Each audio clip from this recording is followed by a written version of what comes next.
Talking with nomo. Talking with nomo. Step in the room, let's go. Got that spark, got that flow. Quick hit talk, real talk. Every word on the mark. Lean close, hear that name every time. Bring the flame, one more round, let it show. Talking with nomo. Hey, all right, everybody. I've got her on the phone. This is Miss Ana Farias. Is that right? Is that Farias? Farias. Farias. Okay. I need to get up on my Spanish, guys, because that's a mouthful for me. I'm going to stick with Miss Ana. Miss Ana, welcome. Miss Ana is a candidate for the village council here in Indiantown, and you're running against which of the candidates, Ana? Well, it's for seat 4, Okay. and it is currently with Angelina Perez has been serving in seat 4 for the past, I believe, 6 years or 4 years. And yeah, I'm running against seat 4. Okay, and go ahead and just take the floor for a little bit. Let you tell people, why are you running? Why So, you? so basically, ever since I moved to Indiantown, I noticed the change and the difference when I was introduced to Indiantown. It was back in 2002, and then I moved away for other opportunities, and I came back in 2016. And when I came back in 2016, there were some changes, but not enough changes. So definitely underdeveloped and 100% underserved. So I've been tracing and tracking the improvements, but then again, I have seen how government can be a little slow or red taped, I want to say, and I got myself more involved, especially with the workshops that have been offered regarding comp plan. And that made me realize that if I had questions and I have a voice in this town, I'm sure other people do as well. Yeah. But they have been discouraged or not welcomed with some of their beliefs or their, the not just the beliefs, but also the way things have taken place Yeah, the in the past. implementation. So let me back up a little bit on a couple of things that you brought up there. First of all, you mentioned underdeveloped and underserved. I'm 100% with you on the underserved. I don't think that Martin County did an adequate job of maintaining a level of standard for the populace out here. And that is pretty much what was the motivation, I think, for, well, it's one of the motivations that got people busy to incorporate. Now, the other thing that you had said was we were underdeveloped, and I want to talk about that a little with you because I think everyone's going to be interested in hearing your ideas on development. Right now, we have 4.5 million square feet of development that have been put into the pipeline already here in Indiantown, and that's 4.5 million rooftop square feet. That's a lot of square feet.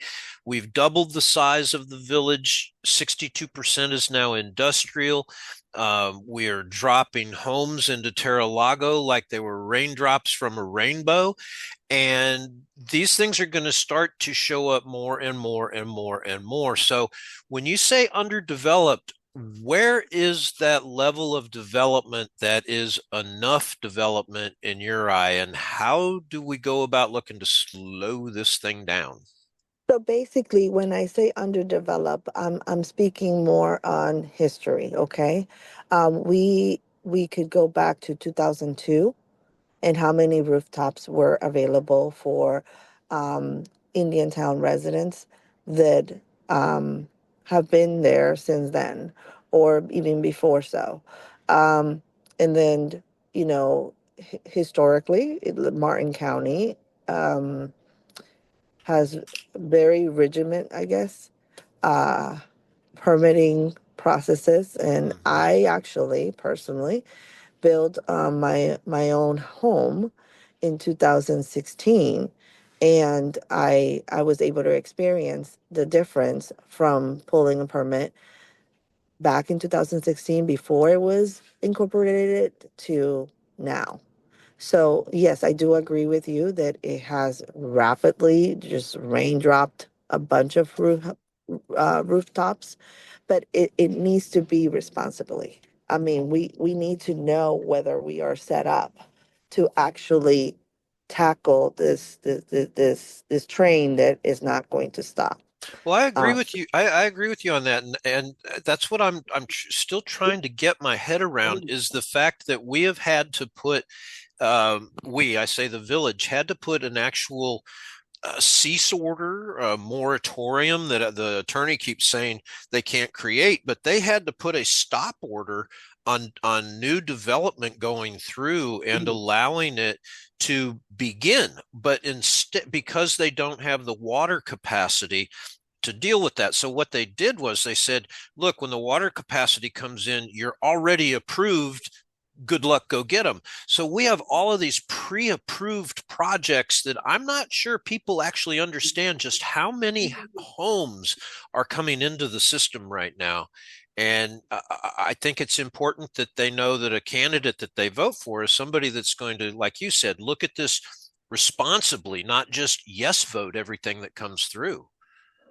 well, it's definitely in legal standpoints, we have to be aware of what we're being presented, and we have to have adequate information and time to be able to physically come to terms.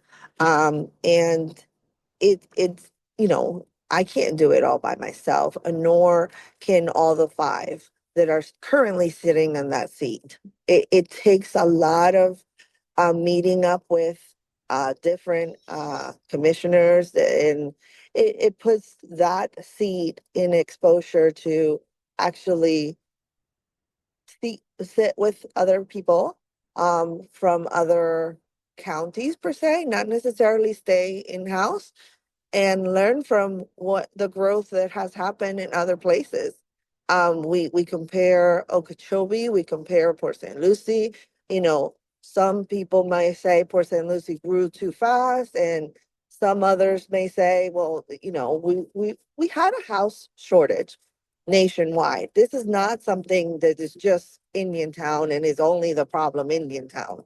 We got to look at the bigger picture of how people are definitely moving to the state of Florida, and when they do, how do we uh provide homes and shelters to these people? Okay, I get that, and that's a very good question. And I guess one thing that I would say to you on that, well, there's two things that I'd have to come back with on that. If a council person is only able to do what the attorney says they're able to do, why do you have a vote? If you That can't do anything outside of what staff is trying to do, because I have seen numerous instances where staff has, because they've told me they know certain things, has purposefully not said something to the council in an active meeting under questioning because, as they have indicated to me, they have been directed by the attorney not to point that out. Now, Well, that's the thing, that when we are searching for information, it's we can't really only be biased, first of all, and second of all, you have to educate yourself. Even though people are in your staff and in your team, you have to sometimes double check. There's checks and balances that need to occur when you're about to um, make a decision. And if you have enough weight to vote no, that needs to be revealed, and that should be addressed and shown in the public meetings. Like, Some of the members uh, have, I never heard them saying, I'm voting no because this and this and this, or I questioned it before we came to a vote, and but then I voted otherwise. Like, why? What was that Oh, addressed? yeah, Was no, that I get it. um And I think that's a frustration, Anna, with a lot of people because I will tell you, and a lot of people will tell you that they were told face to face by a particular council person that sits up there that they were a no vote when it came to the situation with FPL for a number of reasons. And then they turned around and got in the meeting and said, well, all my questions have been answered. And then there's another one that'll say, well, we asked all your questions, and they didn't ask all the questions. And asking questions isn't enough. Sometimes you have to show leadership. And I'm hoping that if you can get on that dais, I'm not asking that you be a disruptor. I'm just saying, look, if you're not going to be able to use your own information, your own mind, and you have to ask staff every time how you're supposed to vote because the check boxes are checked, you guys don't need to be voted for at that point. They just need to ask the attorney if it can pass, and anything can happen then. How else do you stop all this or slow it down? How do you well, slow so it down? basically one interesting thing that occurred on May 28th was there's some trainings that uh, are designed for uh, cancel people that are currently serving Village of Indiantown. And these, want to say maybe possibly seminars. Some of them are a full year of actual training. Um, were requested, and I just don't understand how few of them have been in a leadership opportunity, but then at the last minute, the 11th hour, they're begging to jump in the wagon to physically educate themselves, to physically be able to ask the right questions and be able to inform the people. Mm-hmm. Um, that's where you know, I disagree a little bit because there is a lot of wasting time. Um, You can say that for again. a while. You have a business background, don't you? Yes. Well, I'll tell you, I would love to see someone with a business acumen make it to the dais that can apply some basic business principles and standards to this because you have a mayor right now that's an authoritarian that doesn't know how to do it. He kicked someone out of the last meeting, which I thought was incredible, and a second person. And then you have well, I'm not even going to go down the personalities. It's not necessary, but you definitely don't have any business sense up there. They either come from a nonprofit background or a background of authoritarianism. And those aren't good fits for council people. So being in business, congratulations. I hope you actually get in there. Let's talk a little bit about youth sports. You were at the last meeting. I noticed you're involved because you brought your daughter with you, and it seems you guys were coming from an athletic event. She was still in uniform. What talk a little bit about how you see things progressing and maybe touch if you can. Were you able to see the presentation that was given about Oh, the yes. youth league? Okay, I want to let's talk a little bit about your vision of how you actually grand vision. I mean, we don't need to get into the micro, but let's talk big picture. How do we continue to build on what's already been done, but finally get this flower to bloom? How do we get these kids on playing fields? So basically, it's one of the pillars, okay? And I'm not gonna go down to like specifics like you mentioned because they would take me a whole, you know, a whole hour Oh on yeah, this hour. Barbara made that But very clear. She had a stack of correct. bylaws that were had to have been a half an inch thick and an hour to describe it. So, Unfortunately, as you mentioned, that my daughter participated in public comments, and brought to light the absolute need. I mean, we're talking about more than 8 years of trying to organize youth sports. um the desire of these kids are there. The fact that the surveys are important, but at the end of the day, if they never been exposed, all you're going to see is high numbers on a particular, um for example, soccer, versus anything else that is offered countywide, or even statewide. The you can't really drive, or I want to almost call it redlining, um, some of the youth to like certain things only because of their parents' eyes. I mean, their desire of wanting to get themselves involved in art, or any other, extracurriculum is extremely important.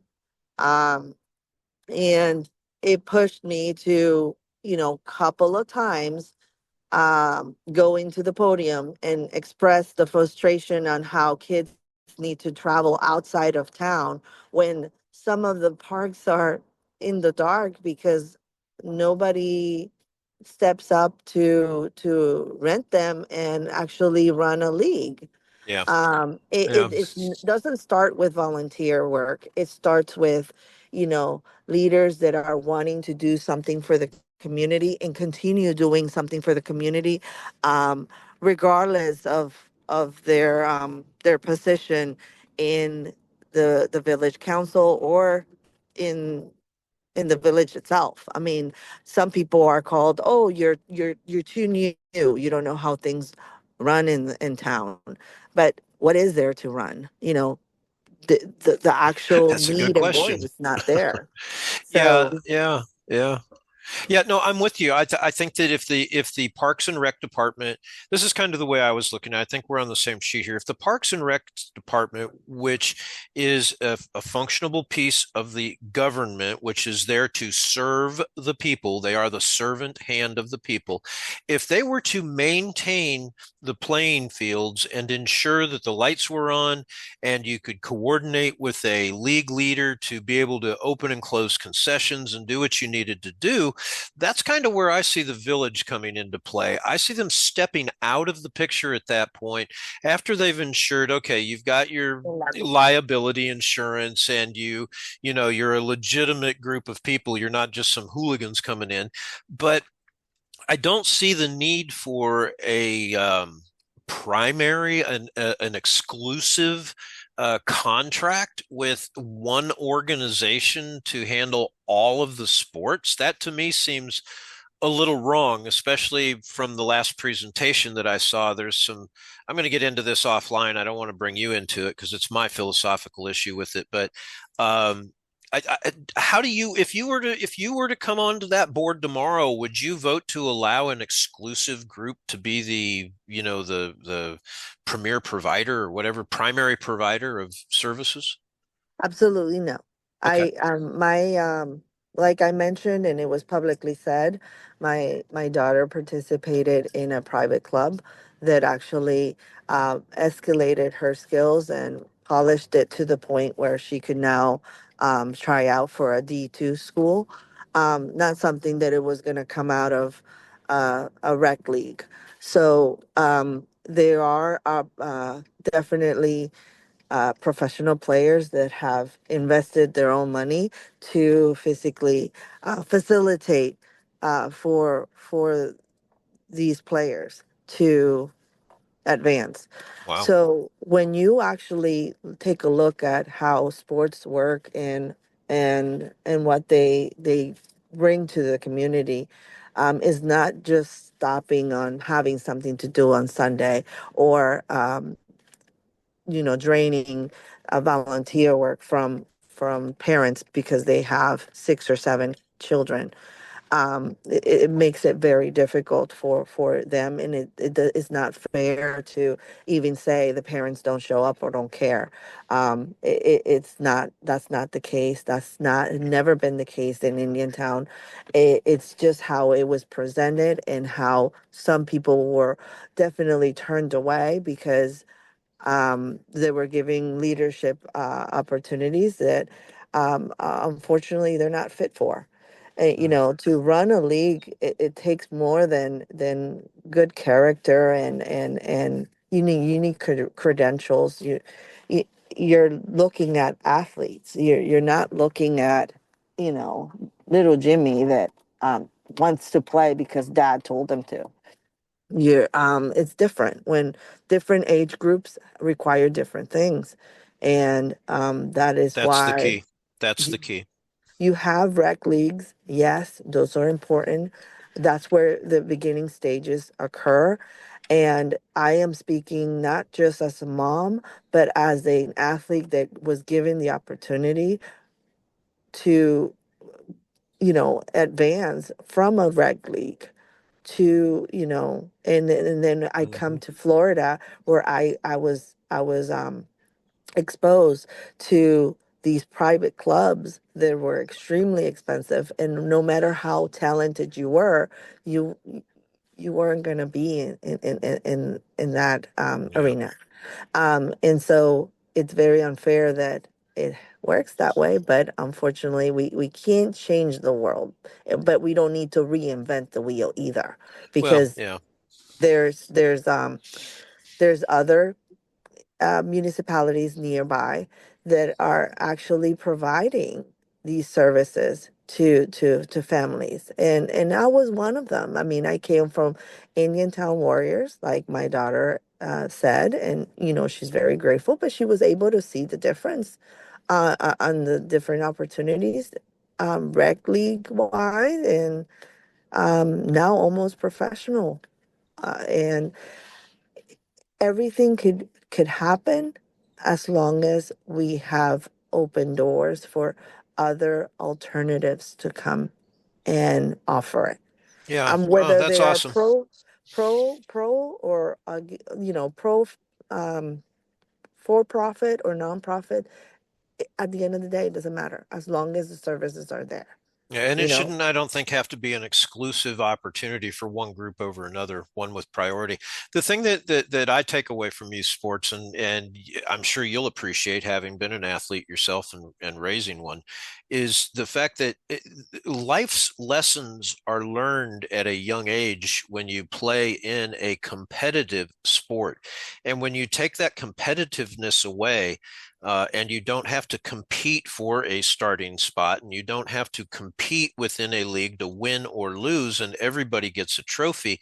That's kind of a self-defeating league in my vision of sports, and that's why I'm saying I don't want to see the village locked into one model, my model or somebody else's model. It needs to be left open for competitive groups and for those that think that their kids should play second base because they shouldn't even be playing baseball. So, I mean, there's two philosophies on that, but I'm glad to hear that you have a strong sense about where that needs to head. I get the sense you're going to be able to make something happen in that direction. I really hope so. I have put enough in involvement in not only just me personally, but other people that actually work in the county that I'm trying to serve. You know, it brings to light the data of years and years, and why some of the data is irrelevant, and why others are should be taken more seriously. And depending on the age is where we actually find more voids and voids, and the interest when at a young age is a lot higher for many other things because they want to try a lot of other things. And the, you know, age groups after 12 years old and up, Hmm. um you know, their interest, that's where you have to get them. You have Yeah. to get them then. You don't have to get them when they're almost 18 years old and it's too late. They have been exposed to other things, and even if they wanted to become an athlete, it's just unfortunately they missed the wagon. Hmm. Um, and then we don't want to forget those that are already over age and want to continue having leagues. Like the Wednesday League was very popular for many, many, many, many years. Um, and that also went away to Halaparioke. So they went to Stewart instead because the facilities were not um, cannot sustain the Yeah. playing time. And it wasn't that Parks and Rec wasn't working with them. It's just we need more leagues. Women's league was never something offered in Indiantown. Co-ed. That's actually a thing where as long as you have two females in your team, you have a team. And this is for adult leagues too. I mean, not everybody is for the sports for their children. Some of them, their children just are not passionate. You can't force sports into your kids. You Yeah. expose them and then you let them make their choice. And Yeah. I'm a prime example of that. I mean, my mom never played the sport that I am in love with, which is volleyball. And but she allowed me, she gave me the opportunity to try in the recreational league, and that was actually offered by a small town like Village of Indiantown. So it is possible. It doesn't take a lot. It just takes the time to think and doing the drawing board and help the Parks and Recs be able to roll out their own. They don't need outsiders. They can roll out their own and get volunteers to say, hey, this is the starting point for girls or boys or co-ed, 8 years old, nine E- years old, Yeah, you know. even if it's a pickleball league for seniors out of Indianwood. I mean, something. Let's get Correct. something going. You got to get some Correct. momentum. Okay, we've got that one covered. I know that there's a lot more I want to talk to you about, but I don't know if you know how this works. I'm on the free version of Zoom, and the Hmm. free version of Zoom runs out after 40 minutes. Got So it. we need to get you to make sure that we get your words in that you want people to hear. You told me that you're standing on a position of three different pillars, and what are those pillars? Basically is the first one is quality of water. Um, The second one is sports, youth sports, or adult leagues. And then the third one is the transparency. Like I mentioned before, I want to make sure that whoever is the people's voice is actually a leader that can bring out the information, not just limited, but actually the results of some of the questions that were asked. If I didn't get an answer, but I asked the question, then I have to publicly say, "Hey, I asked, and unfortunately, it's not going to happen because of lack of funds or because of lack of interest." For example, yesterday I was looking forward to participating in one of the meetings for the youth sports, and because of lack of quorum, it was canceled the last minute. I made it there. I was there on time at 6 p.m. Yesterday, and I found just a sign. Nobody bothered to I heard publicize I, that I the heard about actual that. meeting was Yeah. canceled. Yeah, I heard about that. And actually, Anna, one of the people that told me about that is a person that has 19 years experience in leadership in youth leagues, and was there because she is wanting to know, wow, how can I get myself involved? She's retired and has all the time in the world and a passion for it. I'm going to put you with her. Her name's Miss Sally. I think when you win this race, she would make a great appointment to the Parks and Rec board, and I promise you that she will be there and you'll have a quorum if she's on that thing. Perfect. Yeah, Yep. that's what I was looking into. I mean, I really did. I mean, I have started with planning and zoning. I visited Jupiter planning and zoning boards and how they are organized, and how they express and show what they're working on and what they're about to approve and so forth. So, gathering sporadically. I mean, I am no politician. I am a human being that lives in the village of Indiantown, and I definitely want to make it clear that I want what's best for me and what's best for everybody around me. Fantastic. Um, so it's not about whether I'm fluent English or if it's my second language or whatever it is. The quality of life is what everybody came to this town for. I mean, we come from all over the place, not just this country, and to see it that it's actually could potentially be ran like where we come from, it's scary because we left for a reason. And that's what I wanted to make clear when I was speaking last time.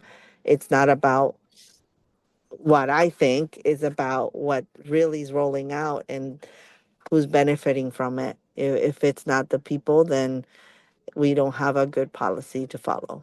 Okay. All right. Well, your first one was water. I'm not going to dwell on that one right now. I think we all know the issue with that. I would like to see the water softener permit fees dropped. Come in and get your permit, but it should be a $0 permit fee until the quality of that water is such that people can drink it out of their faucet. Now, I got a notification here. We're going to run out of time. We could get disconnected. So please tell the people, where can they find out more about you? Okay, I will.